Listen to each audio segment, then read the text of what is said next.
पाते, अतः वे इस भौतिक जगत में जन्म मृत्यु के मार्ग पर वापस आते रहते हैं।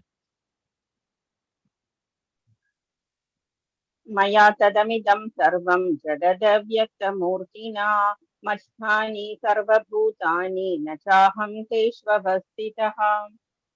यह संपूर्ण जगत मेरे अव्यक्त रूप द्वारा व्याप्त है। समस्त जीव मुझ में है, किंतु मैं उनमें नहीं हूँ। न च मत्स्थानि भूतानि पश्य मे योगमैश्वरम् भूतभृन्न च भूतस्थो ममात्मा भूतभावनः। तथापि मेरे द्वारा उत्पन्न सारी वस्तुएं मुझ में स्थित नहीं रहती। जरा मेरे योग ऐश्वर्य को देखो। यद्यपि मैं समस्त जीवों का पालक अर्थात भरता हूँ और सर्वत्र व्याप्त हूँ, लेकिन मैं इस विराट अभिव्यक्ति का अंश नहीं हूँ, क्योंकि मैं सृष्टि का कारण स्वरूप हूँ। यथाकाशस्थितो नित्यं वायो सर्वत्र गो महान् तथा सर्वाणि भूतानि मत्स्थानीत्युपधारय। जिस प्रकार सर्वत्र प्रवहमान प्रबल वायु सदैव आकाश में रहती रहती है, स्थित रहती है, उसी प्रकार समस्त उत्पन्न प्राणियों को मुझ में स्थित जानो। सर्वभूतानि कौन्तेय प्रकृतिं यान्ति मामिकाम् कल्पक्षये पुनस्तानि कल्पादो विसृजाम्यहम्। हे कुंती पुत्र, कल्प का अंत होने पर सारे प्राणी मेरी प्रकृति में प्रवेश करते हैं, और अन्य कल्प के आरंभ होने पर मैं उन्हें अपनी शक्ति से पुनः उत्पन्न करता हूँ। प्रकृतिं स्वामवष्टभ्य विसृजामि पुनः पुनः भूतग्राममिमं कृष्णम् अवशं प्रकृतिर्वशात्। संपूर्ण विराट जगत मेरे अधीन है। यह मेरी इच्छा से बारंबार स्वतः प्रकट होता है रहता है, और मेरी ही इच्छा से अंत में विनष्ट होता है। न च मां तानि कर्माणि निबध्नन्ति धनञ्जय उदासीनवदासीनमसक्तं तेषु कर्मसु। हे धनंजय, ये सारे कर्म मुझे नहीं बांध पाते हैं। मैं उदासीन की भांति इन सारे भौतिक कर्मों से सदैव विरक्त रहता हूँ। मयाध्यक्षेण प्रकृति सूयते सचराचरं ते तु नानेन कौन्तेय जगद्विपरिवर्तते। हे कुंती पुत्र, यह भौतिक प्रकृति मेरी शक्तियों में से एक है और मेरी अध्यक्षता में कार्य करती है, जिससे सारे चर तथा अचर प्राणी उत्पन्न होते हैं। इसके शासन में यह जगत बारंबार सृजित और विनष्ट होता रहता है। अवजानन्ति मां मूढा मानुषीं तनुमाश्रितं परं भावमजानन्दो मम भूतमहेश्वरम्। जब मैं मनुष्य रूप में अवतरित होता हूँ, तो मूर्ख मेरा उपहास करते हैं। वे मुझ परमेश्वर के दिव्य स्वभाव को नहीं जानते। मोघाशा मोघकर्माणो मोघज्ञानाविचेतसः राक्षसीमासुरीं चैव प्रकृतिं मोहिनीं स्थिताः। जो लोग इस प्रकार मोहग्रस्त होते हैं, वे आसुरी तथा नास्तिक विचारों के प्रति आकृष्ट रहते हैं। इस मोहग्रस्त अवस्था में उनकी मुक्ति आशा, उनके सकाम कर्म तथा ज्ञान का अनुशीलन सभी निष्फल हो जाते हैं। महात्मानस्तु मां पार्थ देवीं प्रकृतिमाश्रिता भजन्त्यनन्यमनसो ज्ञात्वा भूतादिमव्ययम्। हे पार्थ, मोह मुक्त महात्मा जन दैवी प्रकृति के संरक्षण में रहते हैं। वे पूर्णतः भक्ति में निमग्न रहते हैं, क्योंकि वे मुझे आदि तथा अविनाशी भगवान के रूप में जानते हैं। सततं कीर्तयन्तो मां यतन्तश्च दृढव्रता नमस्यन्तश्च मां भक्त्या नित्ययुक्ता उपासते। ये महात्मा मेरी महिमा का नित्य कीर्तन करते हुए, दृढ़ संकल्प के साथ प्रयास करते हुए, मुझे नमस्कार करते हुए भक्ति भाव से निरंतर मेरी पूजा करते हैं। ज्ञानयज्ञेन चाप्यन्ये यजन्तो मामुपासते एकत्वेन पृथक्त्वेन बहुधा विश्वतो मुखम्। अन्य लोग जो ज्ञान के अनुशीलन द्वारा यज्ञ में लगे रहते हैं, वे भगवान की पूजा उनके अद्वय रूप में, विविध रूपों में तथा विश्व रूप में करते हैं। अहं क्रतुरहं यज्ञ स्वधाहमहम् औषधम् मन्द्रोऽहमहमेवाज्यमहमग्निरहं हुतम्। किंतु मैं ही कर्मकांड, मैं ही यज्ञ, पितरों को दिया जाने वाला तर्पण, औषधि, दिव्य ध्वनि, मंत्र, घी, अग्नि तथा आहुति हूँ। पिताहमस्य जगत् माता धाता पितामहः वेद्यं पवित्रमोङ्कार ऋक्साम यजुरेव च। मैं इस ब्रह्मांड का पिता, माता, आश्रय तथा पितामह हूँ। मैं ज्ञेय अर्थात जानने योग्य, शुद्धिकर्ता तथा ओंकार हूँ। मैं ऋग्वेद, सामवेद तथा यजुर्वेद भी हूँ। गतिर्भर्ता प्रभु साक्षी निवास शरणं सुहृत् प्रभव प्रलय स्थानं निधानं बीजम् अव्ययम्। मैं ही लक्ष्य, पालन करता, स्वामी, साक्षी, धाम, शरण स्थली तथा अत्यंत प्रिय मित्र हूँ। मैं सृष्टि तथा प्रलय, सबका आधार, आश्रय तथा विनाशी बीज भी हूँ। तपाम्यहमहं वर्षं निगृह्णाम्यो सृजामि च अमृतं चैव मृत्युश्च सदसच्चाहमर्जुन। हे अर्जुन, मैं ही ताप प्रदान करता हूँ और वर्षा को रोकता तथा लाता हूँ। मैं अमरत्व हूँ और साक्षात मृत्यु भी हूँ। आत्मा तथा पदार्थ अर्थात सत तथा असत दोनों मुझी में है। त्रैविद्या मां सोमपा पूतपापा यज्ञैरिष्ट्वा स्वर्गतिं प्रार्थयन्ते ते पुण्यमासाद्य सुरेन्द्रलोकम् अश्नन्ति दिव्यान् दिवि देव भोगान्। जो वेदों का अध्ययन करते हैं तथा सोम रस का पान करते हैं, वे स्वर्ग प्राप्ति की गवेषणा करते हुए अप्रत्यक्ष रूप से मेरी पूजा करते हैं। वे पाप कर्मों से शुद्ध होकर इंद्र के पवित्र स्वर्गीय धाम में जन्म लेते हैं, जहां वे देवताओं का सा आनंद भोगते हैं। ते तं भुक्त्वा स्वर्गलोकं विशालं क्षीणे पुण्ये मर्त्यलोकं विशन्ति एवं त्रयी धर्ममनुप्रपन्ना गतागतं कामकामा लभन्ते।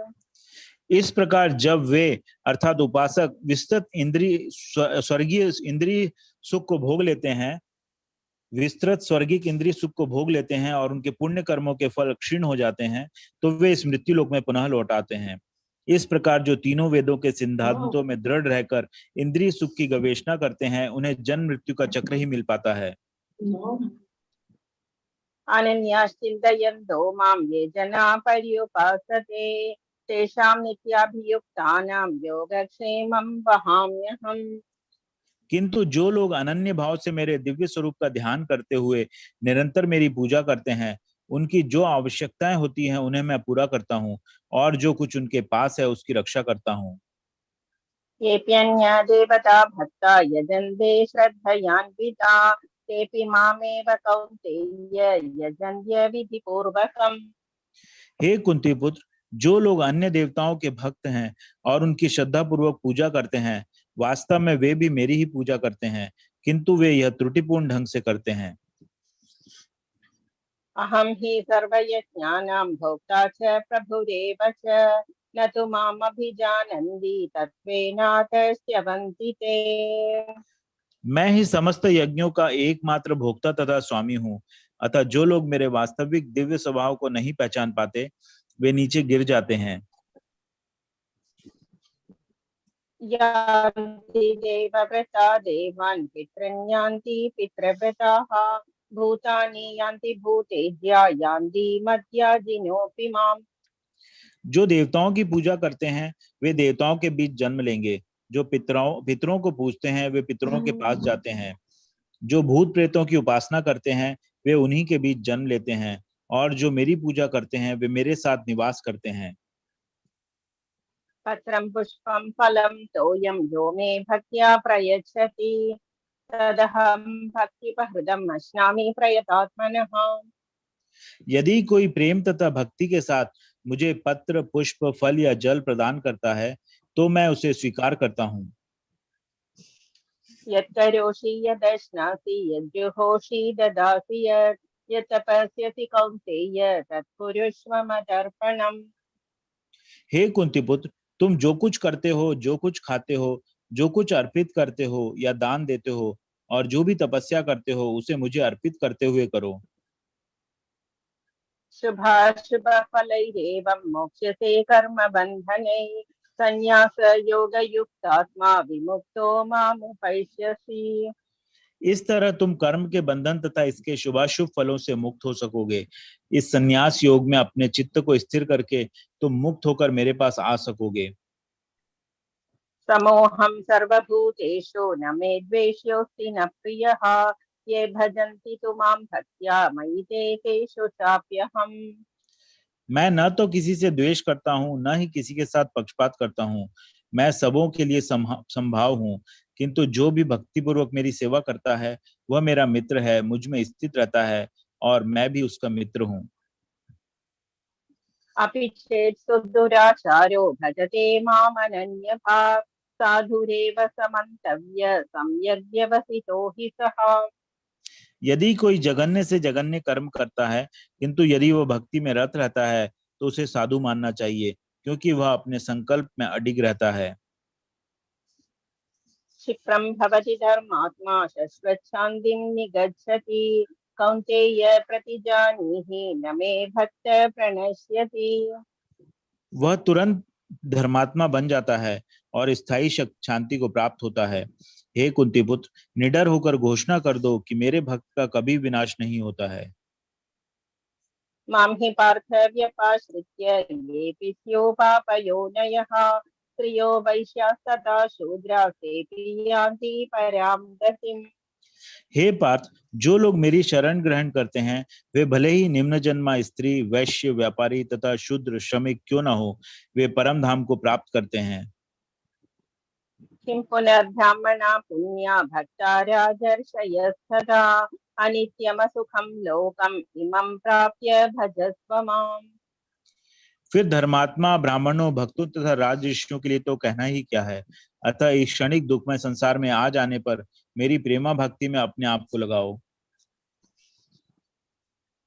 मन्मना भव मद्भक्तो मद्याजी मां नमस्कुरु मामे वैश्यति युक्त्वैवम् आत्मानं मत्परायणः। अपने मन को मेरे नित्य चिंतन में लगाओ, मेरे भक्त बनो, मुझे नमस्कार करो और मेरी ही पूजा करो। इस प्रकार मुझ में पूर्णतया तल्लीन होने पर तुम निश्चित रूप से मुझको प्राप्त होगे। ओम तत्सत इति श्रीमद् भगवद गीतासु उपनिषत्सु ब्रह्म विद्यायाम योग शास्त्रे श्री कृष्ण अर्जुन संवादे राजविद्या राजगुह्यो योगो नाम नवमो अध्यायः। हरे कृष्णा माता जी, दंडवत हरे प्रणाम। कृष्णा प्रभु। हरे कृष्णा माता जी। हरे हरे कृष्णा कृष्णा। जी। कोटि कोटि धन्यवाद प्रभु जी, कोटि कोटि हरे धन्यवाद कृष्ण। माता जी, कोटि हरे कोटि हरे धन्यवाद। कृष्णा, हरे कृष्णा। माता जी, अब जी। तो सुंदर सा एक भजन का इस समय है जी प्रभु। जो आपसे पूर्ण होगी माता जी, तो भजन करते हैं माता जी।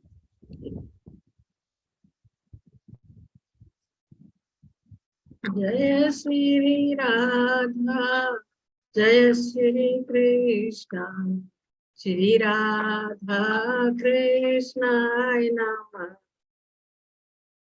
जय राधा कृष्णाय नमः। जय श्री राधा जय श्री कृष्णा श्री राधा कृष्णाय नमः। जय राधा कृष्णाय नमः। चंद्रमुखी चंचल चित चोरी चंद्रमुखी चंचल चित चोरी सुगड़ सा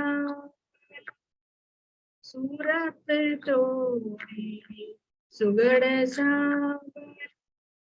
सूरत तोरी श्याम श्याम एक सी जोड़ी श्याम श्याम एक सी जोड़ी श्री राधा कृष्णाय नमः।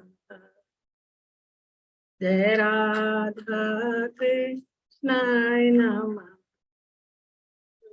पचरंग चूनर केसर कांगरी पचरंग चूनर केसर कारी पट पीतांबर कांबलकारी पट पीतांबर कांबलकारी एक रूप अनुपम छवि न्यारी एक रूप अनुपम छवि न्यारी श्री राधा कृष्णाय नमः। जय राधा कृष्णाय नमः। जय श्री राधा जय श्री कृष्ण श्री राधा कृष्णाय नमः। राधा राधा कृष्ण कन्हैया राधा कृष्ण कन्हैया भवभय सागर पार लगैया भवभय सागर पार लगैया मंगल मोक्ष करैया श्री राधा कृष्णाय नमः। जय राधा कृष्णाय नमः। जय श्री राधा जय श्री कृष्ण श्री राधा कृष्णाय नमः। त्रिसमय युगल चरण चितला त्रिसमय युगल चरण चितला सोनर जगत पद पाए सोनर जगत परम पद पाए राधा कृष्ण चयल मन भाए श्री राधा कृष्णाय नमः। जय राधा कृष्णाय नमः। मंदहासन मत वारेण मत वारेण मनमोहन हरे चैना मनमोहन हरे चैना मृदु मुस्कावन मीठे बैना मृदु मुस्कावन मीठे बैना श्री राधा कृष्णाय नमः। जय राधा कृष्ण नमः। जय श्री राधा जय श्री कृष्ण श्री राधा कृष्णाय नमः। जय राधा कृष्णाय नमः। हरे कृष्णा प्रभु।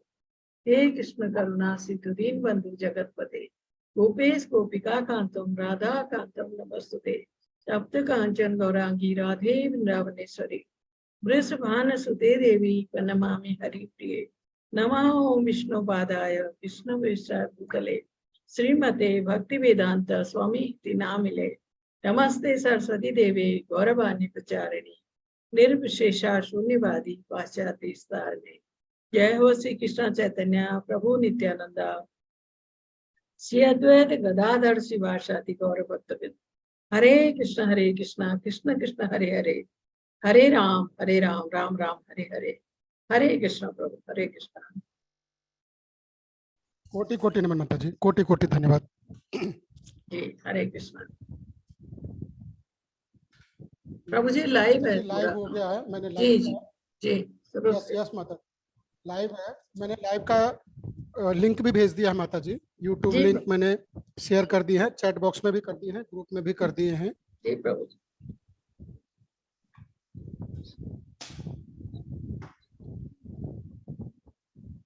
माता जी अभी हमारे पास 5 मिनट शेष हैं जी।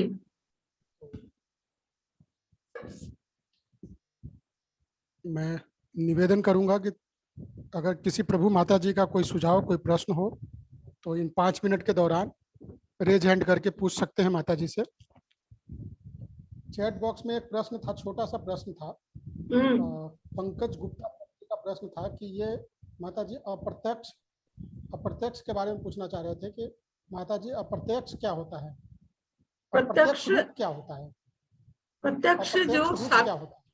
प्रत्यक्ष तो क्या होता है प्रभु जी, जो साक्षात हमारे सामने है, अप्रत्यक्ष जो सामने नहीं है, जिन्हें हम सामने नहीं देख पा रहे हैं, वो प्रकट है लेकिन अप्रत्यक्ष है, हमारे सामने नहीं है, या हम इस दृष्टि से उन्हें नहीं देख पाते हैं, ऐसा समझिए। प्रत्यक्ष जो सामने है, जिन्हें हम देख पा रहे हैं साकार रूप में। जी प्रभु जी। जी माता जी, बाकी तो और कोई प्रश्न नहीं माता जी, तो क्लास की तरफ ही चलते हैं फिर। जी लंबी क्लास है आज की हमारी। जी प्रभु जी, बहुत श्लोक। जी माता, हरे कृष्णा माता जी, हरे कृष्णा। एक पूजा माता जी का ये रख हरे लीजिए, कृष्णा माता का। जी, हरे कृष्णा जी। पूजा माता हरे जी अनम्यूट करिए अपने आप को। हरे कृष्णा। हरे कृष्णा माता जी। मेरा एक और क्वेश्चन ये है कि जैसे ये वाला कोर्स खत्म होने के बाद, लाइक इसके बाद अगर मेरे को कुछ और भी एनरोल करना है, जैसे मेरे को भागवत जो है वो मेरे को सीखना है, तो वो कैसे, मतलब आप करवाते हो कैसे आगे? पहले तो मतलब माता जी आप ये कोर्स कीजिए भगवत हाँ गीता जी, का 18 दिन का। हाँ इसके जी, बाद आप सेकंड लेवल में जाइए इसका सर्टिफिकेट लेके, क्योंकि इसमें 1 घंटे में हम सारे श्लोक नहीं ले पाते हैं, ठीक है। सेकंड लेवल में जब आप जाएंगे, आप एक एक श्लोक करेंगे, एक एक अच्छा, श्लोक आपको मिलेगा, ठीक है। क्योंकि जब तक आप भगवत गीता को अच्छी तरह नहीं समझेंगी माता जी, भागवत महापुराण आपकी समझ में नहीं आएगा। अच्छा, के ओके, लिए पहले भगवत गीता अच्छी तरह एक बार, 2 बार, 3 बार समझ लीजिए, क्योंकि भागवत महापुराण तो हिंदी में सुबह शाम 2 बार आ रहा है माता जी, ठीक है। तो फिर आप सुन सकती हैं, उसको सुन सकती हैं, लेकिन समझने के लिए थोड़ा सा भगवत गीता अच्छी तरह समझ आ जाए तो आसानी होगी। जी माता जी। ओके, हरे कृष्णा। हरे कृष्ण, हरे कृष्ण। हरे कृष्णा। आज भगवत गीता के 9वें श्लोक में, 9वें अध्याय में हम पहुंच गए हैं, जो कि आप सोचिए इतना खास है। इस अध्याय को कहा गया है, राजा कहा गया है इस अध्याय को। ये जो भगवत गीता का 9वां अध्याय है, भगवत गीता का ये अध्याय विद्याओं का राजा कहा गया है। ये अध्याय बहुत ही सुंदर श्लोक है, बहुत अच्छी तरह समझाया गया। पहला श्लोक है, श्री भगवान वाच इदम तुते गुह्यम तम प्रवक्ष्यामि अनसूयवे ज्ञानम विज्ञानम सहितम यज्ञात्वा मोक्ष से अशुभात्। श्री भगवान ने कहा, हे अर्जुन, क्योंकि तुम मुझसे कभी ईर्ष्या नहीं करते, इसलिए मैं तुम्हें यह परम गुह्य ज्ञान तथा अनुभूति बतलाऊंगा, जिसे जानकर तुम संसार के सारे कलेशों से मुक्त हो जाओगे। ये कह रहे हैं भगवान अर्जुन को। असल में भगवत गीता के हर अध्याय में हमें समझाया गया है कि हम भगवत भक्ति करें। भगवत भक्ति के बिना इस भवबंधन से हम नहीं निकल सकते हैं। हर अध्याय में कहा गया है भगवान की भक्ति करने के लिए। और नवधा भक्ति, 9 प्रकार से भगवान की भक्ति, जैसे नवधा भक्ति कहते हैं, इसमें श्रवणम, कीर्तनम और बंधनम, श्रमणम, पाद सेवनम, दास्यम, अर्चनम और कहा है आत्मनिवेदन। 9 तरह से भगवान की भक्ति करने के लिए कहा गया है, क्योंकि भगवत भक्ति, भगवान की भक्ति ही एक ऐसा मार्ग है जो हमें इस भवबंधन से निकालेगा, जो हमें इस जन्म मृत्यु के चक्र से निकालेगा। इसलिए हर अध्याय में भगवत गीता में जोर देकर कहा गया है कि भगवत भक्ति, और कोई उपाय नहीं है इस भवबंधन से निकलने का, सिर्फ भगवत भक्ति और नवधा भक्ति। नवधा भक्ति के द्वारा हम भगवान की भक्ति करते हैं, और साथ में भगवान को भोग लगाया गया प्रसाद, जो कि पत्ती के रूप में है, भगवान को भोग लगाया गया प्रसाद ग्रहण करते हैं और नवधा भक्ति द्वारा भगवान की भक्ति करते हैं, तो हम इस भवबंधन से निकल सकते हैं।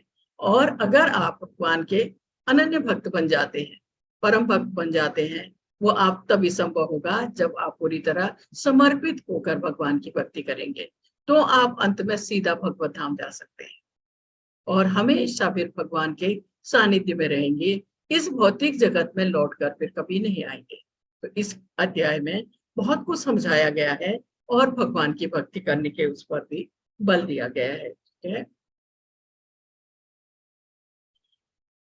फिर कहा है, राज विद्या राजगुह्यम पवित्रम मितमुत्तमम प्रत्यक्षागमम धमर्यम सुसुखम कर्तुम उपव्ययम। यह ज्ञान सब विद्याओं का राजा है, जो हम 9वें अध्याय में पढ़ने जा रहे हैं, जो समस्त रहस्यों में सर्वाधिक गोपनीय है, यह परम शुद्ध है और क्योंकि यह आत्मा की प्रत्यक्ष अनुभूति कराने वाला है, अतः यह धर्म का सिद्धांत है। यह अविनाशी है और अत्यंत सुखपूर्वक संपन्न किया जाता है।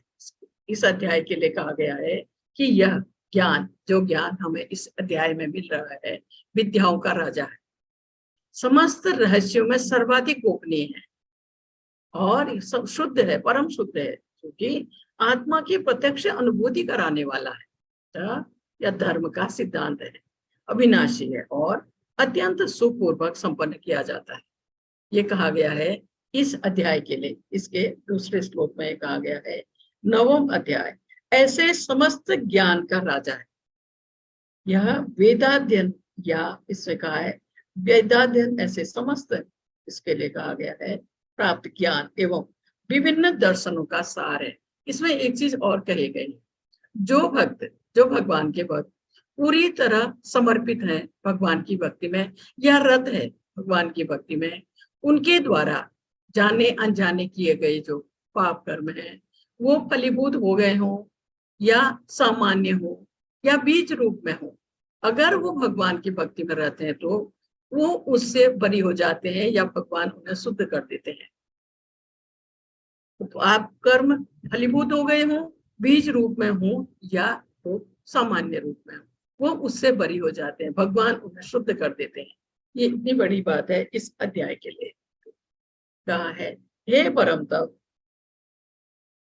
जो लोग भक्ति में श्रद्धा नहीं रखते वे मुझे प्राप्त नहीं कर सकते, अतः वे इस भौतिक जगत में जन्म मृत्यु के मार्ग पर वापस आते रहते हैं। भगवान कह रहे हैं, जो भगवान में श्रद्धा नहीं रखते, उनकी भक्ति नहीं करते हैं, या कहिए आप नास्तिक लोग, जो भगवान की भक्ति नहीं करते हैं या भगवान में श्रद्धा नहीं रखते, वो कभी भी भगवान को प्राप्त नहीं कर सकते हैं।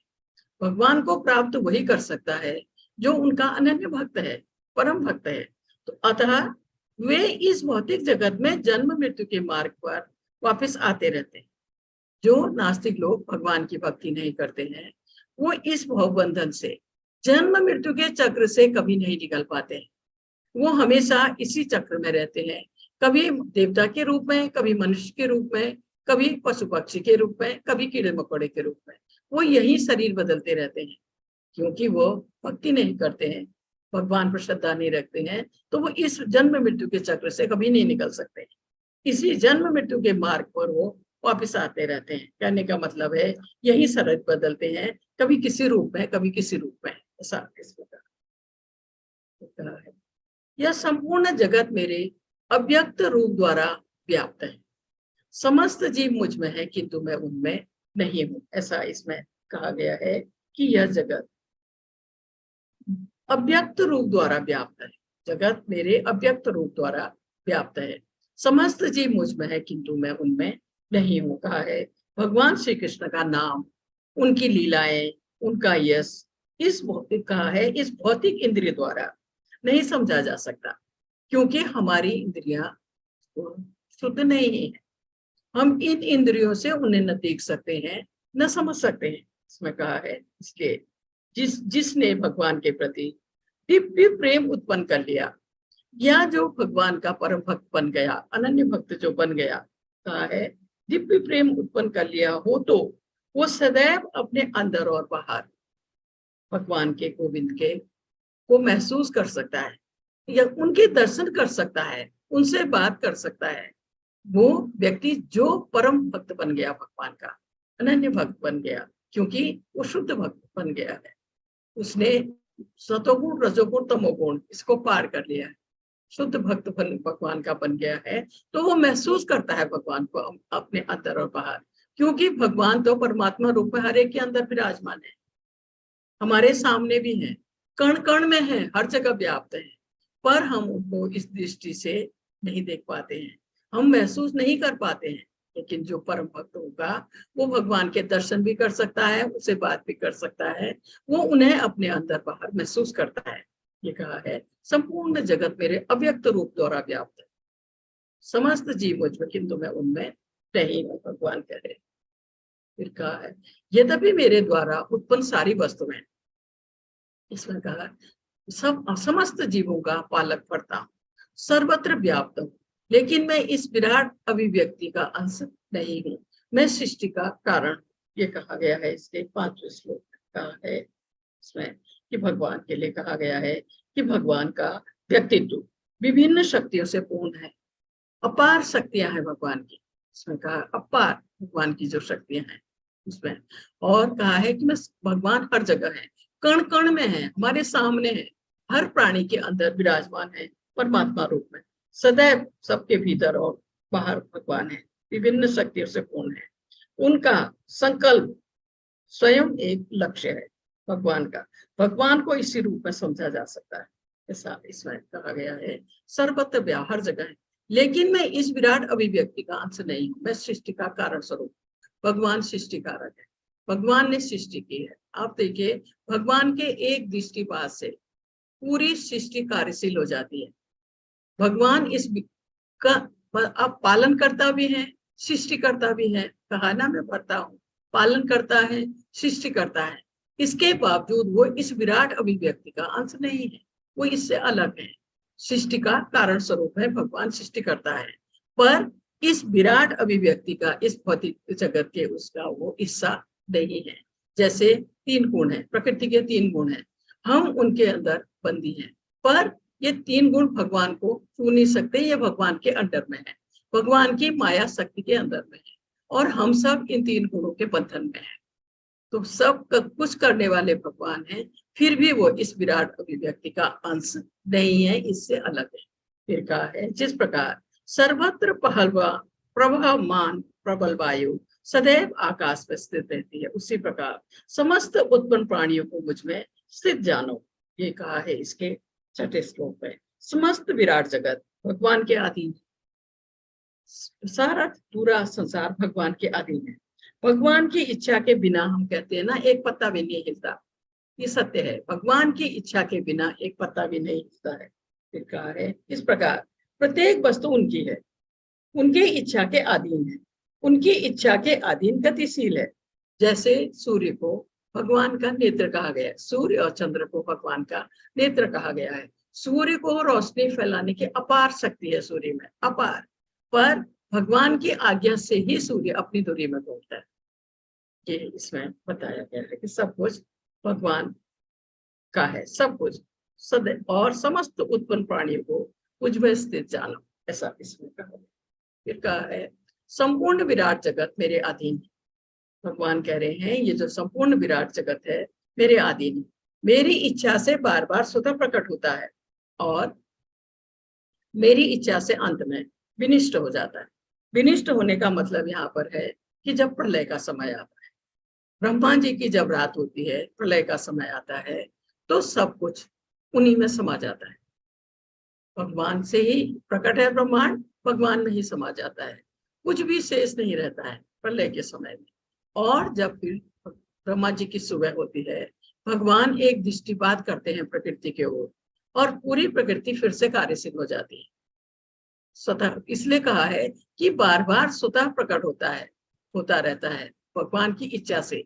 संपूर्ण विराट जगत भगवान के अधीन है, भगवान की इच्छा से बार बार स्वतः प्रकट होता रहता है, और उन्हीं की इच्छा से अंत में विनिष्ट हो जाता है। मतलब प्रलय का समय जब आता है, सब कुछ विनिष्ट हो जाता है, और भगवान की एक दृष्टिपात से फिर से पूरी सृष्टि कार्यशील हो जाती है। यह बार बार होता है, जब भी ब्रह्मा जी की रात आती है तब सब कुछ लय हो जाता है, और फिर भगवान की एक दृष्टिपात से सब कुछ फिर से, पूरी प्रकृति फिर से कार्यशील हो जाती है। ये कहने का मतलब फिर कहा है मया दक्षेण प्रकृति सूयते सचराचरम हेतु नानेन कौन्तेय जगत द्विपरिवर्तते। हे कुंती पुत्र, यह भौतिक प्रकृति मेरी शक्तियों में से एक है, भगवान की शक्तियों में से एक है, और मेरी अध्यक्षता में कार्य करती है, जिससे सारे चर तथा अचर प्राणी उत्पन्न होते हैं। चर जैसे हम लोग हैं, हाथ पैर जो चल सकते हैं। अचर पेड़ पहाड़, क्योंकि उनमें भी प्राण है, पेड़ है पहाड़ है उसमें भी प्राण है, इसलिए कहा है चर तथा अचर प्राणी उत्पन्न होते हैं। इसके शासन में यह जगत बार बार सजित और विनिष्ट होता रहता है। वही बात कही गई है कि बार बार सजित होता है, बार बार ये कार्यशील होता है, और बार बार विनिष्ट होता है। प्रलय आता है, विनिष्ट हो जाता है। भगवान दृष्टिपात करते हैं, कार्यशील हो जाता है। ये कहने का मतलब है बार बार वो इस बार बार सजित और विनिष्ट होता रहता है, कार्यशील होता है और फिर विनिष्ट हो जाता है, इस प्रकार है। और ये जो प्रकृति भगवान की शक्तियों में से एक है, भगवान की अपार शक्तियां हैं, उनमें से एक है, और भगवान की अध्यक्षता में ही कार्य करती है। प्रकृति भगवान की अध्यक्षता में कार्य करती है, ये कहा गया है। फिर कहा है इसमें, अवजानान्ति मामूढ़ा मानुषी तन्माश्रितम परम भावम जानंतो मम भूत महेश्वर। जब मैं मनुष्य रूप में अवतरित होता हूँ तो मूर्ख लोग मेरा उपहास करते हैं, वे मुझ परमेश्वर के दिव्य स्वभाव को नहीं जानते। यहाँ बात आई है नास्तिक। भगवान कह रहे हैं जब भी मैं मनुष्य रूप में अवतरित होता हूँ, भगवान आते हैं इस तरह पर अपनी लीला करने के लिए, भक्तों को दर्शन देने के लिए और दुष्टों का नाश करने के लिए अपनी लीला समाप्त करते हैं और अपने धाम लौट जाते हैं।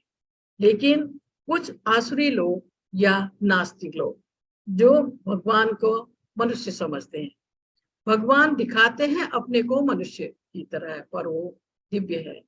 भगवान मनुष्य के जैसे नहीं है, वो दिखाते हैं, अपनी लीला करते हुए दिखाते हैं। जैसे भगवान कृष्ण के रूप में जब लीला करने आए थे तो किसी को नहीं पता था कि वो भगवान है, न ग्वाल बालों को, न माँ यशोदा को, न नंद बाबा को, न देव, इनको नहीं मालूम था, न वो जानना चाहते थे। ग्वाल बालों को आपको ध्यान है, उनके कंधे में झूमते थे, उनके पीठ में चढ़ते थे, उनके साथ भोजन करते थे, क्योंकि वो न जानते थे न जानना।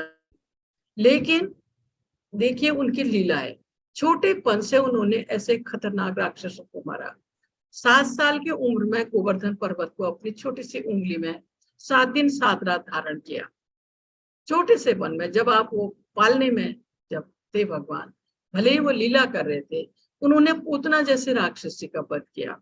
उसके बावजूद जो नास्तिक लोग हैं वो कहते हैं कि वो मनुष्य है, मनुष्य कोई ऐसे कार्य कर सकता है क्या? नहीं ना, पर वो नहीं मानते, वो नास्तिक है इसलिए नहीं मानते।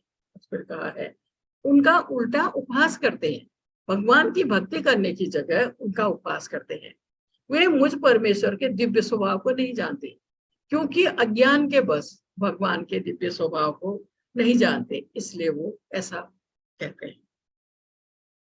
कहा है मोघा सा मोघ कर्माणु मोघ ज्ञाना विचेतस राक्षसी मासुरी चैव प्रकृति मोहिनी श्रिता। जो लोग इस प्रकार मोहग्रस्त होते हैं वे आसुरी तथा नास्तिक विचारों के प्रति आकृष्ट होते हैं।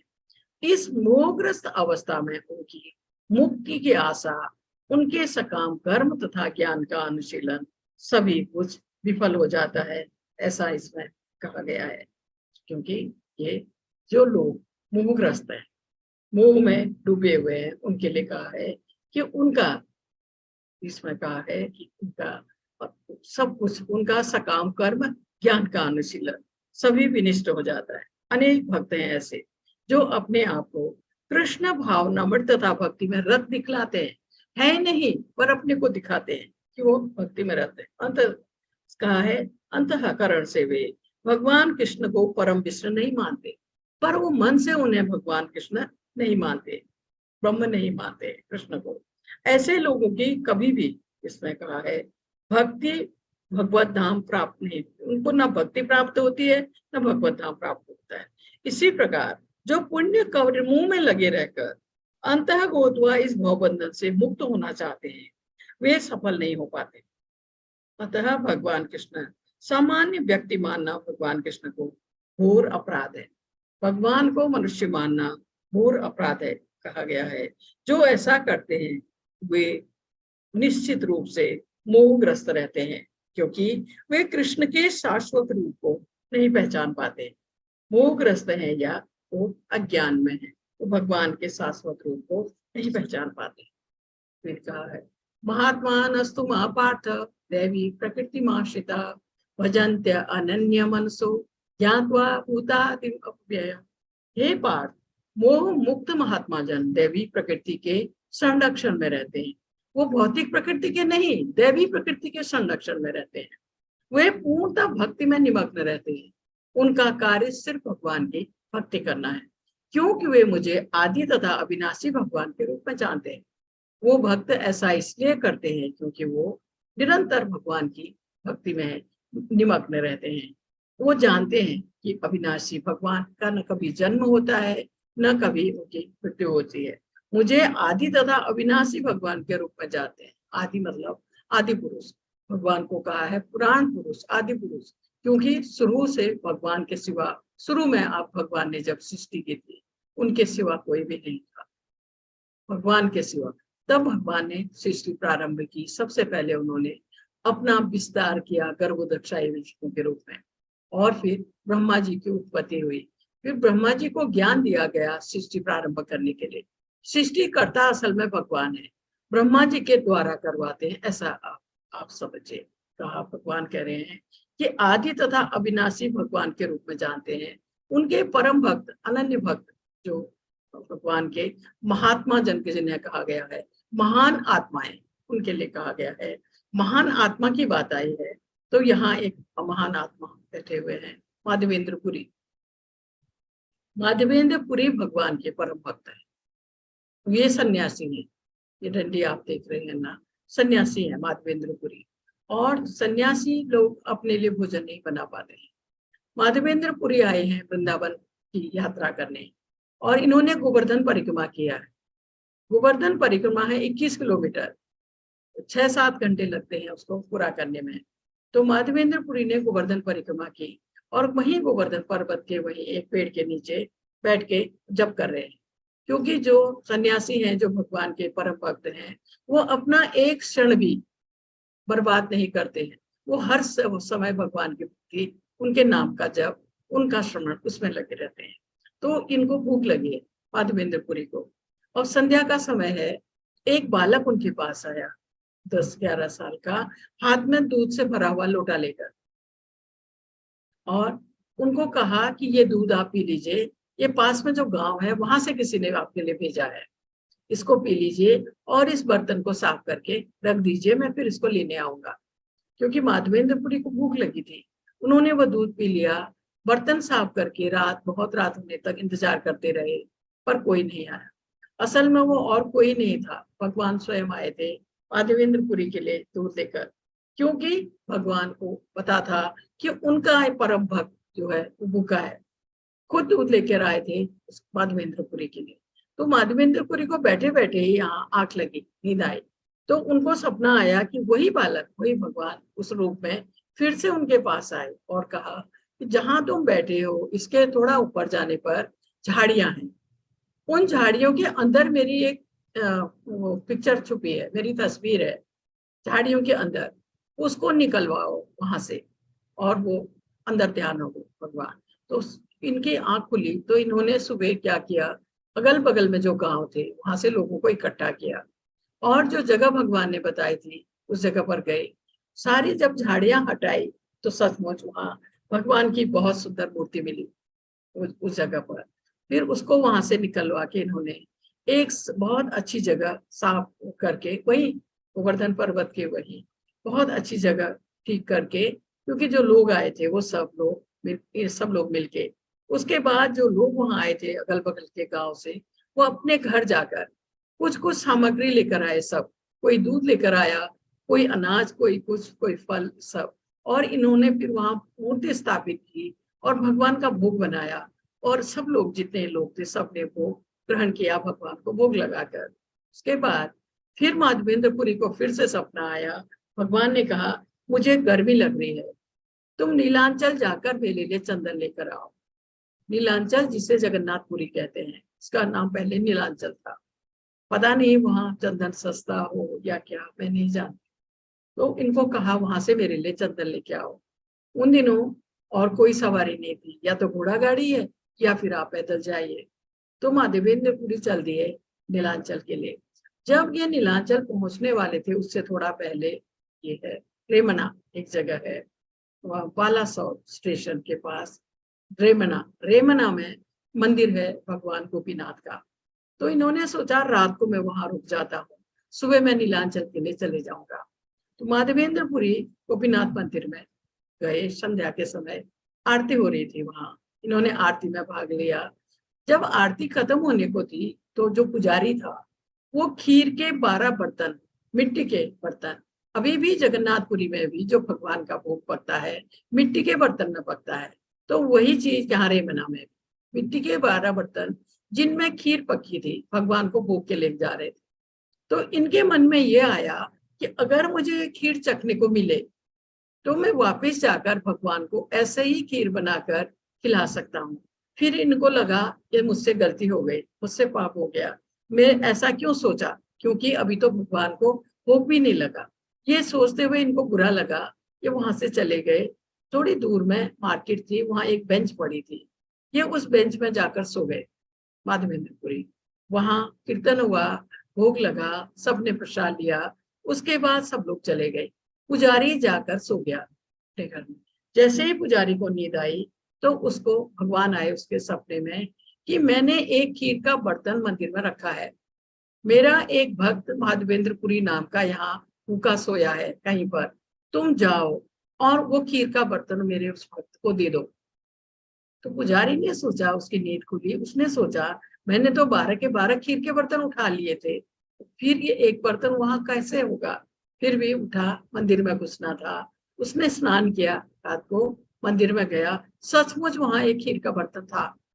उसके बाद वो बर्तन उठाया, उसने माधवेंद्रपुरी करके आवाज लगाता हुआ बाहर गया, तो एक बेंच में उसको ये मिले, उनको ये खीर का बर्तन दिया उसने और सब कुछ बताया। माधवेंद्रपुरी ने खीर तो खाई, उस बर्तन के भी पीस करके, क्योंकि मिट्टी का बर्तन था, उसके भी छोटे छोटे पीस करके वो भी खा गए और आंखों से आंसू उनके बह रहे हैं कि मेरे लिए भगवान ने खीर का बर्तन चुराया, ये सोच के। और दूसरा, जो मंदिर का जो नाम था पहले गोपीनाथ, अभी उसको खीर चोर गोपीनाथ के नाम से जाना जाता है, और उतनी ही स्वादिष्ट वो खीर है जैसा कि माधवेंद्रपुरी ने वर्णन किया था। उसके बाद माधवेंद्रपुरी रात को ही वहां से निकल गए। उनको था कि सुबह लोग आएंगे और पुजारी उनको ये सब बताएंगे तो लोग मुझे घेर लेंगे, मैं जा नहीं पाऊंगा। रात को ही वहां से वो चले गए नीलांचल के लिए, जगन्नाथपुरी के लिए, ये बताया है।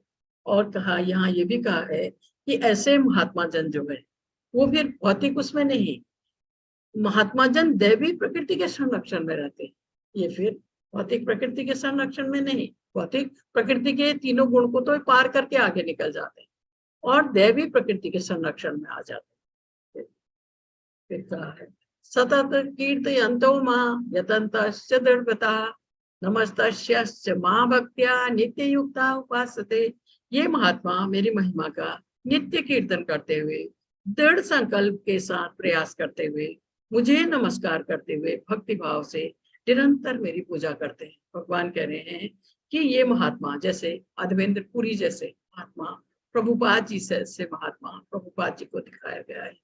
तो जो ऐसे महात्मा हैं, पूरी तरह समर्पित अनन्य भक्त हैं, भगवान के परम भक्त हैं, ऐसे महात्मा नित्य कीर्तन करते हुए, भगवान का कीर्तन करते हुए, एक दृढ़ संकल्प के साथ प्रयास करते हुए भगवत भक्ति में आगे बढ़ते हैं। भगवान को नमस्कार करते हुए भक्ति भाव से निरंतर मेरी पूजा करते हैं। जो इस तरह के महात्मा हैं वो पूरी तरह समर्पित है भगवान के चरणों में, वो हर क्षण उन्हीं के भक्ति करते हैं। एक क्षण भी उनका ऐसे भौतिक उसके लिए जाया नहीं होता है, भगवान की खुशी के लिए कार्य करते हैं, भगवान की भक्ति में लगे रहते हैं हर क्षण। कहा है, कभी नमस्कार करते हैं, कभी उनकी भक्ति भाव से निरंतर, कभी उनकी पूजा करते हैं, कभी आरती करते हैं, कभी कीर्तन करते हैं, भगवत गीता भागवत महापुराण पढ़ते और सुनाते हैं। तो इन भक्तों के लिए कहा गया है महात्मा। महात्मा मतलब महान आत्माएं, महान आत्माएं भगवान की महिमा का नित्य कीर्तन करते हैं, भगवान की महिमा का वर्णन करते हैं और उनको सुनाते हैं, और एक दृढ़ संकल्प के साथ प्रयास करते हुए भगवान की भक्ति में आगे बढ़ते हैं, भगवान को नमस्कार करते हैं भक्ति भाव से। भगवान कह रहे हैं निरंतर मेरी पूजा में लगे रहते हैं ये महात्मा जन। पितामहस्य जगतो माता धाता पितामह वेदम पवित्र ओंकार ऋक्षाम यजुरेव च। मैं इस ब्रह्मांड का पिता माता आश्रय तथा पितामह, इस ब्रह्मांड का भगवान कह रहे हैं पिता भी हूँ, माता भी हूँ और आश्रय भी हूँ। कहा है और कहा है कि मैं जानने योग्य, ये का मतलब होता है जानने योग्य, शुद्धिकर्ता तथा ओंकार हूँ। मैं ऋग्वेद, सामवेद तथा यजुर्वेद भी, 3 वेदों का इसमें वर्णन आया है। ऋग्वेद, सामवेद, यजुर्वेद, क्योंकि तब तक चौथे वेद का वर्णन नहीं आया किया गया था, इसलिए 3 वेद लिखे गए। ऋग्वेद, सामवेद, यजुर्वेद भी भगवान कह रहे हैं इस ब्रह्मांड के पिता क्यों है, भगवान सृष्टि कर रहे हैं। माता भगवान पालनहार है सबका, और आश्रय भगवान सबके आश्रयदाता है। और पितामह भगवान कह रहे हैं एक तरह से मैं सब कुछ, वही सृष्टि करता है, वही पालन करता है, तो इसलिए कहा है पिता भी है, माता भी है, आश्रय भी है और पितामह भी है।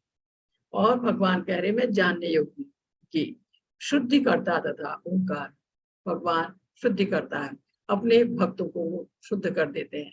उनके जो परम भक्त, अनन्य भक्त, वो समर्पित होकर भगवान की भक्ति कर रहे हैं, उन्हें भगवान शुद्ध कर देते हैं। अभी हमने दूसरे श्लोक में पढ़ा था कि जो भगवान की भक्ति में रत है, उन भक्तों के जाने अनजाने किए गए पाप फलीभूत हो गए हों, बीज रूप में हो या फिर वो सामान्य हो, भगवान उन भक्तों को शुद्ध कर देते हैं, वो बरी कर देते हैं उनको उनके जाने अनजाने किए गए पापों से। ऐसा फिर कहा है मैं भी लक्ष्य पालन करता, स्वामी साक्षी धाम शरणस्थली तथा अत्यंत प्रिय मित्र, मैं शिष्य तथा प्रलय सबका आधार, आश्रय तथा अविनाशी बीज भी हूँ। भगवान कह रहे हैं लक्ष्य, क्योंकि जो भगवत भक्ति में आगे बढ़ रहा है एक लक्ष्य के साथ कि उसे भगवत धाम जाना, पालन करता है और वो हर एक प्राणी को भगवान पाल रहे हैं।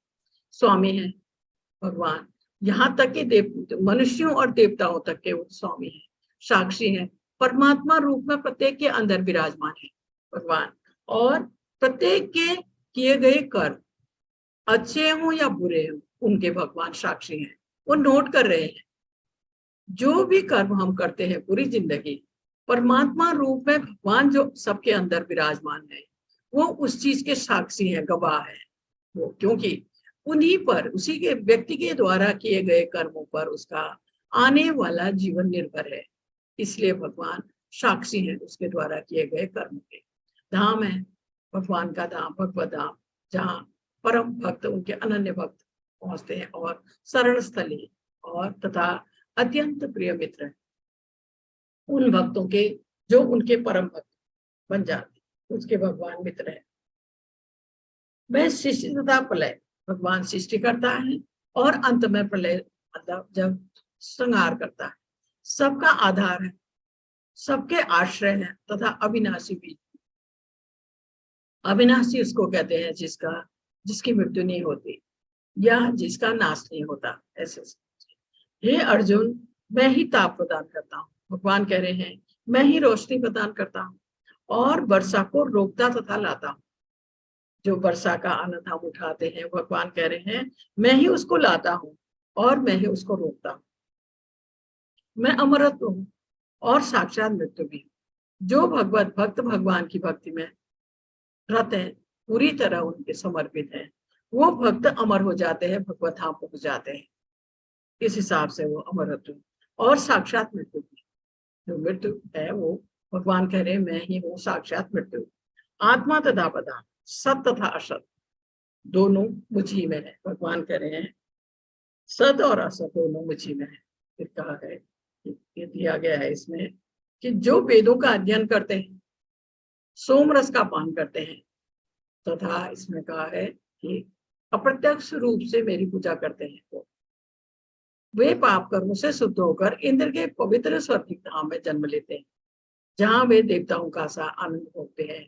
ये उन लोगों के लिए कहा गया है जिनका ध्येय सिर्फ स्वर्ग धाम जाना है, स्वर्ग का सुख पाना जिनका ध्येय है, जो सिर्फ स्वर्ग का सुख भोगना चाहते हैं, उनके लिए कहा गया है वेदों का अध्ययन करके। सोमरस असल में अल्कोहल नहीं है, ये फ्रूट जूस है, ठीक है, सोमरस का पान करते हैं और अप्रत्यक्ष रूप से भगवान की पूजा करते हैं। वैसे वो पूजा कर रहे हैं देवताओं की प्रत्यक्ष रूप में, पर अप्रत्यक्ष रूप में वो भगवान की पूजा करते हैं। वे लोग शुद्ध होकर, पाप कर्मों से शुद्ध होकर इंद्र के पवित्र स्वर्ग धाम, इंद्र का पवित्र स्वर्ग की धाम क्यों कहा गया है? क्योंकि स्वर्ग का राजा इंद्र है। वो स्वर्ग में जन्म लेते हैं, स्वर्ग में पहुंचते हैं, जहां वे देवताओं का सा आनंद भोगते हैं, क्योंकि स्वर्ग में कोई भी परेशानी नहीं है। व्यक्ति वहां सुख भोगता है, कोई भी झंझट नहीं है। वहां सुंदर अप्सराओं का साथ है, कई तरह के नंदन कानन है, उनमें पर्याप्त मात्रा में सोम रस है, सब ये सब है, तो वो वहां आनंद भोगते हैं। फिर कहा है, इस प्रकार जब वे उपासक विस्तृत स्वर्गिक इंद्रिय सुख भोग लेते हैं, स्वर्ग जाकर भी वो इंद्रिय सुख ही भोगते हैं और विस्तृत स्वर्गिक इंद्रिय सुख भोग लेते हैं ये लोग। इनके जब पुण्य कर्मों के फल क्षीण हो जाते हैं, या जब इनके द्वारा किए गए पुण्य कर्म क्षीण होने लगते हैं, तो वे मृत्युलोक में पुनः लौट आते हैं। वो स्वर्ग का सुख तब तक ही भोग सकते हैं जब तक उसके पुण्य कर्म उनके साथ है।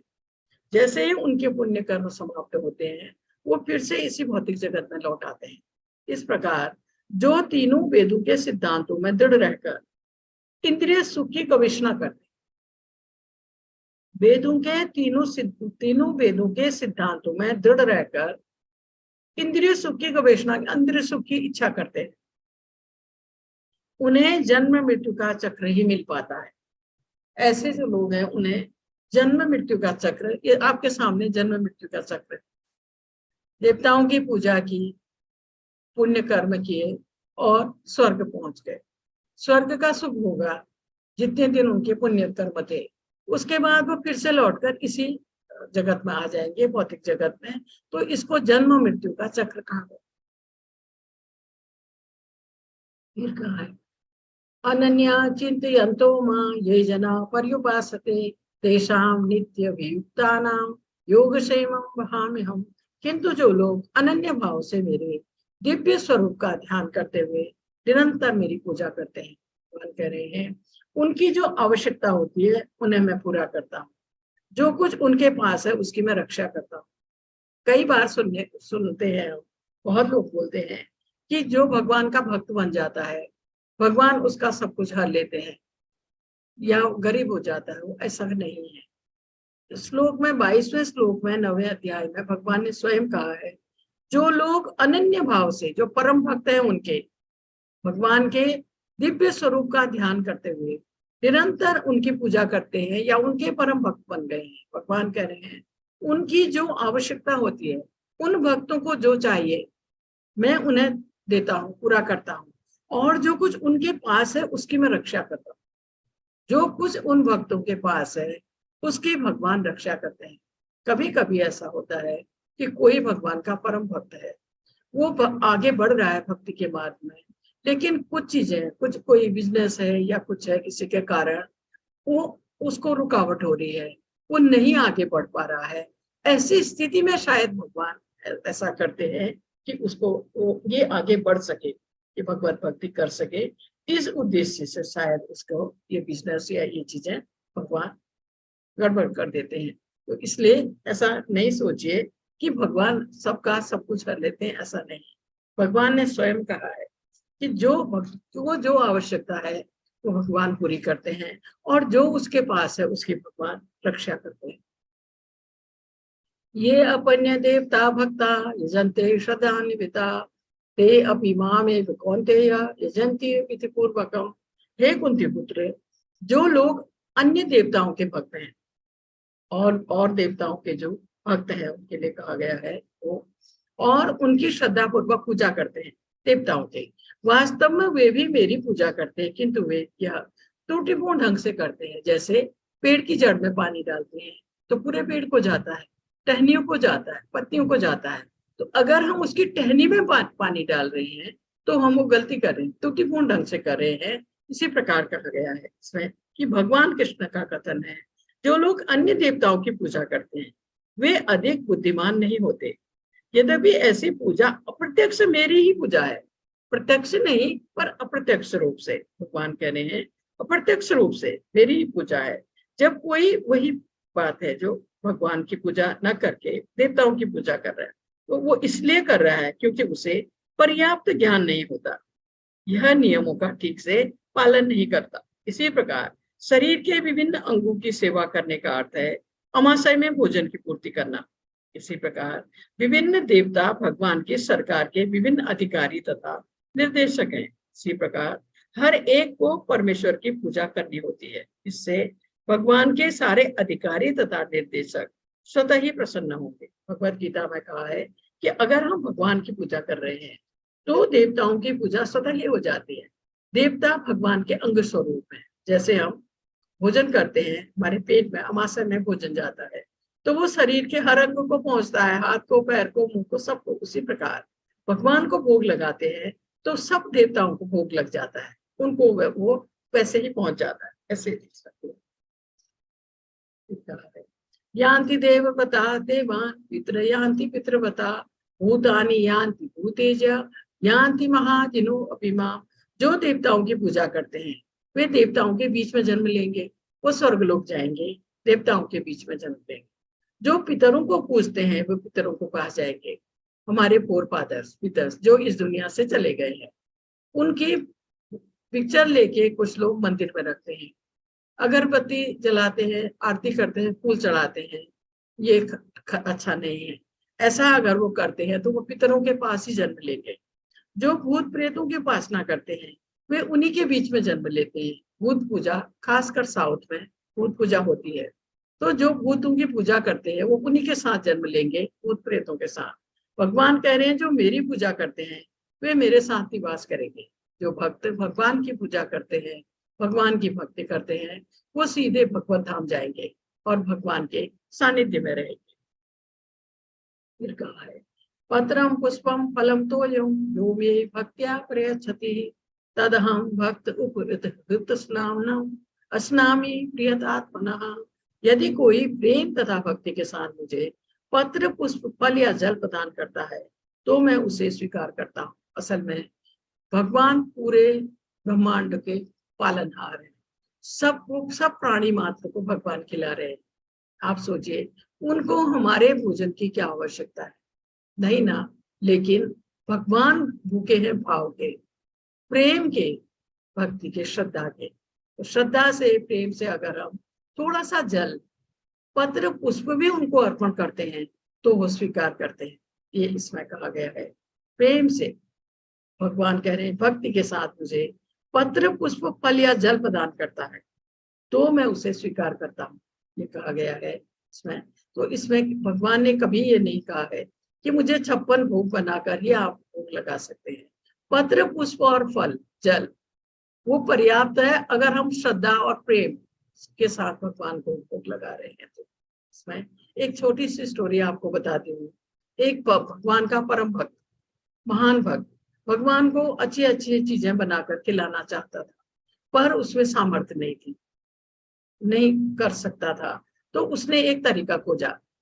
वो स्नान करता था, सुबह चटाई बिछाकर उसमें बैठता था, हाथ जोड़ के बैठता था, आंखें बंद हैं, हाथ जुड़े हुए हैं उसके, और भगवान के लिए सोच के सोने के बर्तनों में सुंदर सुंदर भोग बनाकर भगवान की थाली लगाकर उनको भोग लगाता था। आप विश्वास नहीं करेंगे, भगवान उस भोग को स्वीकार करते थे। रोज उसका ये नियम था, नहाया, चटाई में बैठा, हाथ जोड़े, आंखें बंद, फिर तरह तरह से भोग बनाकर सुंदर सोने की थाली में सजाकर भगवान को रोज वो अर्पित करता था। रोज का उसका यही नियम था। एक दिन उसको ऐसा उसके मन में आया, क्योंकि वो भोग लगा रहा है, उस मन में आया कि जो खीर मैंने भगवान के लिए थाली में रखी है वो कहीं गर्म तो नहीं। ये सोचते हुए उसने आंखें बंद है, हाथ जुड़े हैं, उसने अपना हाथ खोला, दाहिना हाथ, उंगली आगे बढ़ाई खीर को चेक करने के लिए। आप विश्वास नहीं करेंगे, उसकी उंगली जली, गर्म लगा उसकी उंगली को, क्योंकि जो भोग वो बनाकर मन से भले या भगवान को अर्पण कर रहा था, भगवान उसे स्वीकार कर रहे थे, भगवान उसे ग्रहण कर रहे थे, क्योंकि उसका स्नेह भगवान के प्रति, उसका प्रेम और उसकी श्रद्धा, उसकी भक्ति, भगवान उसको स्वीकार कर रहे थे। तो लक्ष्मी जी जो भगवान के साथ बैठी थी, उसने बोला आप उसकी उंगली क्यों जला रहे हैं? तो भगवान ने कहा उंगली जलाकर ना उसे मैं वापस ला रहा हूँ, भगवत धाम ला रहा हूँ उसको। ये कहा भगवान ने, ये दिया है। फिर कहा है यत् करोसि यस्नासि यज्होसि तदासि यत् पश्यसि कौन्तेय तत्कुरु सुमदर्पणम। हे कुंती पुत्र, तुम जो कुछ करते हो, जो कुछ खाते हो, जो कुछ अर्पित करते हो या दान देते हो, जो भी तपस्या करते हो, उसे मुझे अर्पित करते हुए करो। भगवान ने कहा, असल में हर किसी को जीवित रहने के लिए भोजन की आवश्यकता है। बिना भोजन के कोई जीवित नहीं रह सकता। तो भगवान का कहने का मतलब है कि जो भी हम भोजन बनाए, उसको पहले उन्हें भोग लगाए, फिर हम उसको ग्रहण करें, उस प्रसाद को, उस अमृत को। और कह रहे हैं भगवान कि जो भी भक्त उनके नाम का प्रचार करने में लगे हैं, उसमें उनको दान देना है, ठीक है। लेकिन दान हमेशा सुपात्र को देना है। अगर गलत व्यक्ति को हमने दान दिया, उसने उससे जुआ खेला, नशा किया, तो उसका पाप हमें भी लगता है। इसलिए हमेशा सुपात्र को, भगवत भक्तों को, भगवान के नाम का प्रचार करने वालों को, और जब कहीं भगवान का मंदिर बन रहा है तो उसको भगवान कह रहे हैं दान देते हो, या जो भी तपस्या करते हो, जो भी तपस्या आप करते, छोटी छोटी तपस्या है भगवान की सेवा के लिए, उनका अभिषेक, उनका श्रृंगार, उनका भोजन, भोग प्रसाद, ये सब भगवान कह रहे हैं मुझे अर्पित करते हुए करो। फिर कहा है, समो अहम सर्वभूतेषु न मे द्वेषो अस्ति न प्रियः यह भजन्ति तो मां भक्त्या मयि ते तेषु चाप्यहम्। मैं न तो किसी से द्वेष करता हूँ, न ही किसी के साथ पक्षपात करता हूँ। मैं सबों के लिए समभाव हूँ, किंतु जो भी भक्ति पूर्वक मेरी सेवा करता है वह मेरा मित्र है, मुझ में स्थित रहता है, मैं भी उसका मित्र हूँ। ये कहा है भगवान ने कि मैं न तो किसी से, भगवान का किसी से द्वेष नहीं है, ना कोई उनको अधिक प्रिय है। समभाव, भगवान कह रहे हैं मैं किसी के साथ पक्षपात नहीं करता हूँ, मैं सबके साथ समभाव रखता हूँ, या मेरे लिए सब बराबर है। ये कहने का भगवान का मतलब है कि मेरे लिए सब बराबर है, किंतु जो भी भक्ति पूर्वक मेरी सेवा करता है, लेकिन वो जो मेरा अनन्य भक्त है, परम भक्त है, वह मेरा मित्र है, मुझ में स्थिर रहता है, और मैं भी उसका मित्र। भगवान कह रहे हैं पर जो भगवान की भक्ति में रत है, समर्पित है भगवान के चरणों में, ऐसा भक्त मुझ में स्थिर रहता है, और मैं भी उसका मित्र हूँ।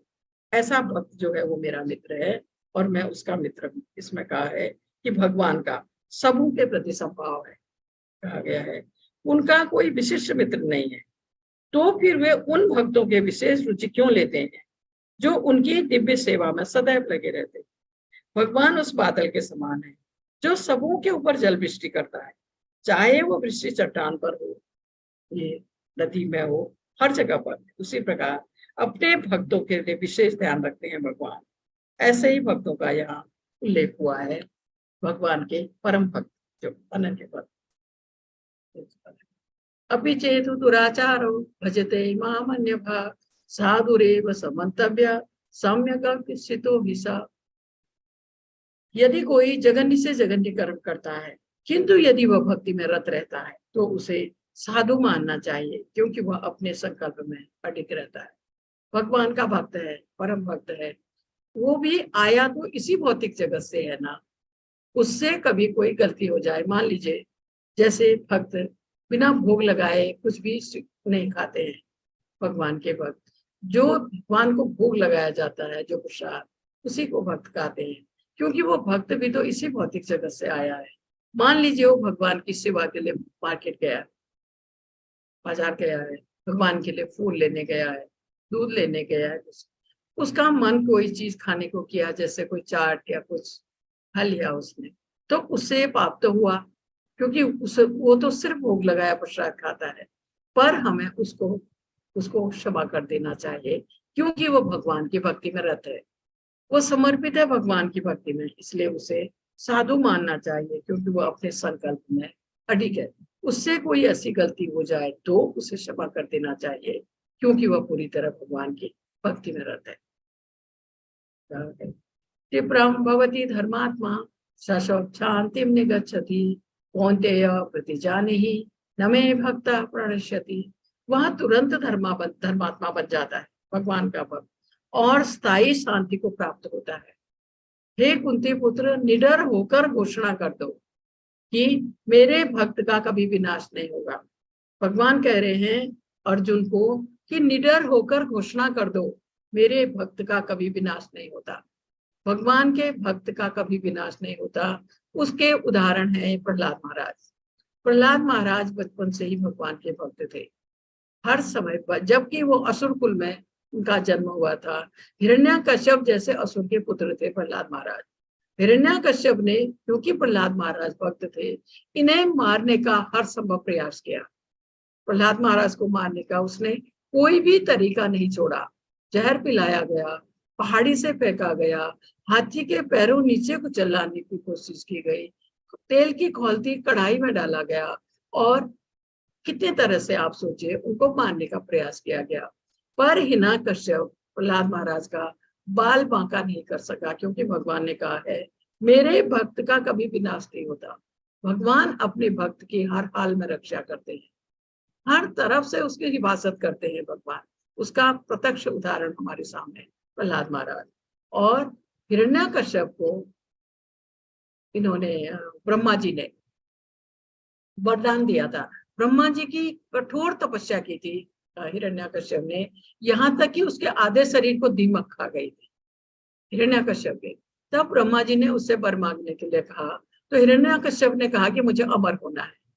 ब्रह्मा जी ने कहा ये नहीं हो सकता, जो भी इस जगत में आया है उसकी मृत्यु निश्चित है। तब इस हिरण्यकश्यप ने ऐसा घुमा फिरा के वर मांगा ब्रह्मा जी से, ताकि उसे कोई न मार पाए। हिरण्यकश्यप ने कहा कि मुझे न मनुष्य मार पाए, न पशु, न दिन में न रात में, न घर में न घर के बाहर, न हाथ से न हथियार से। और ब्रह्मा जी ने उसको वर दे दिया। अब हिरण्यकश्यप को मारना बहुत कठिन था। उसे मारने के लिए भगवान को नरसिंह रूप में आना पड़ा, ताकि ब्रह्मा जी के दिए गए वचन की लाज भी रह जाएगी और इस दुष्ट का वध भी हो जाएगा। इस कारण भगवान नरसिंह रूप में आए हिरण्यकश्यप को मारने के लिए, क्योंकि जो शब्द ब्रह्मा जी ने उनको कहे थे हिरण्यकश्यप को, वो सब भगवान ने उसी अनुसार नरसिंह रूप में आए।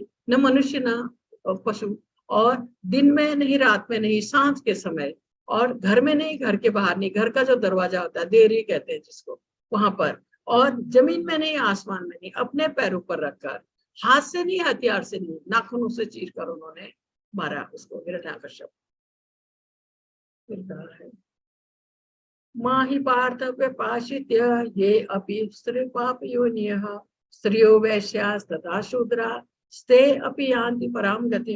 हे पार्थ, जो लोग मेरी शरण ग्रहण करते हैं वे भले ही निम्न जन्मा स्त्री हो, वैश्य हो, व्यापारी तथा शूद्र श्रमिक क्यों न हो, वे परम धाम को प्राप्त करते हैं। असल में एक ऐसा उपाय, एक इतनी सरल विधि चैतन्य महाप्रभु ने दी है कि कोई भी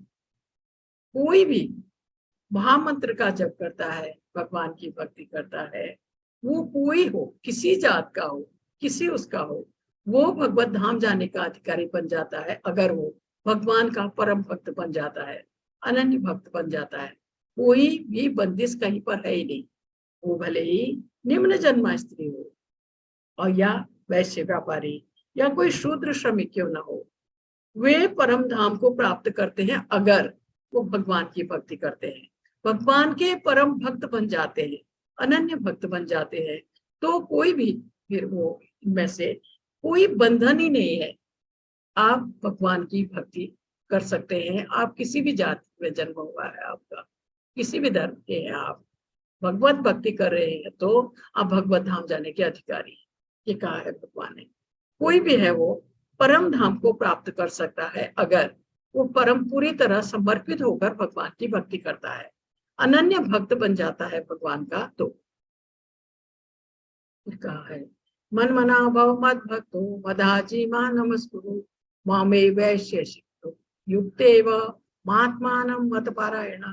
अपने मन को मेरे नित्य चिंतन में लगाओ। भगवान कह रहे हैं मेरे भक्त बनो, मुझे नमस्कार करो, मेरी ही पूजा करो। इस प्रकार मुझ में पूर्णतया तल्लीन होने पर तुम निश्चित रूप से मुझको प्राप्त करोगे। इतना सरल उपाय भगवान ने बताया है कि मन को, अपने मन को मेरे नित्य चिंतन में लगाओ, हर समय भगवान का चिंतन करना। उसके लिए भगवान ने कहा है उनका चिंतन करो हर समय, भगवान का चिंतन करने के लिए कहा। और मेरे भक्त बनो, भगवान कह रहे हैं मेरे भक्त बनो, मतलब भगवान की भक्ति करने के लिए, भगवान की भक्ति करना। क्योंकि जब तक हम भक्ति के मार्ग में नहीं आगे बढ़ेंगे, हम इसी भवबंधन में रह जाएंगे। कोई कृत्रिम उपाय नहीं है इस भवबंधन से निकलने का। इसलिए कहा है मुझे नमस्कार करो, भगवान को नमस्कार करो, उनकी पूजा करो। इस प्रकार मुझ में पूर्णतः तल्लीन होने पर, जब हम पूरी तरह समर्पित होकर उनकी भक्ति करेंगे, तो भगवान कह रहे हैं कि तुम निश्चित रूप से उसको प्राप्त करोगे या तुम्हें भगवत धाम प्राप्त होगा। ये कहने का मतलब है अगर हम भगवान के चरणों में समर्पित होकर उनकी भक्ति करते हैं, हर समय उनका ध्यान करते हैं, उनका चिंतन करते हैं, भगवान की पूजा करते हैं, छोटी छोटी सेवाएं जैसे उनका अभिषेक करते हैं, उनके लिए शुद्ध शाकाहारी भोग बनाकर उन्हें भोग लगाते हैं, और उनका ध्यान हर समय मन में करते हैं, महामंत्र का जाप करते हैं, भगवत गीता भागवत महापुराण पढ़ते हैं। तो इसमें कहा है कि पूरी इस तरह मुझ में पूर्णतः तल्लीन होने पर, क्योंकि अगर हम उनकी भक्ति में रत हैं, तब हम उनके भगवान कह रहे हैं पूर्णतः तल्लीन होने पर, पूरी तरह समर्पित होकर उनकी भक्ति करने पर कोई भी व्यक्ति जो उनका परम भक्त बन जाएगा, अनन्य भक्त, वो निश्चित रूप से भगवान कह रहे हैं मुझको प्राप्त करेगा या वो सीधा भगवत धाम जाएगा। प्रभुपाद जी के कुछ शब्द हैं, अतः मनुष्य को कृष्ण के आदि रूप में मन को स्थिर करना चाहिए। भगवान के आदि रूप में उसे अपने मन में या दृढ़ विश्वास करके पूजा करने में प्रवृत्त होना चाहिए कि कृष्ण ही परम है। कृष्ण की पूजा के लिए भारत में हजारों मंदिर हैं जहां पर भक्ति का अभ्यास किया जाता है। जब ऐसा अभ्यास हो रहा हो तो मनुष्य को चाहिए कि कृष्ण को नमस्कार करे, उसे अर्चा विग्रह के समस्त नतमस्तक होकर मनसा वाचा कर्मणा हर प्रकार से प्रवृत्त होना चाहिए। इससे वह कृष्ण भाव में पूर्णतः तल्लीन हो सकेगा, इससे वह कृष्ण लोक को जा सकेगा। उसे चाहिए कि कपटी भाष्यकारों के बहकावे में ना आए, उसे श्रवण कीर्तन आदि नवधा भक्ति में प्रवृत्त होना चाहिए। शुद्ध भक्ति मानव समाज की चरम उपलब्धि है। हरे कृष्णा प्रभु, हरे कृष्णा। कोटि कोटि नमन माता जी, कोटि कोटि हरे नमन, कृष्णा बहुत प्रभु। सुंदर। ये तो बिल्कुल है। कल परम पूज्य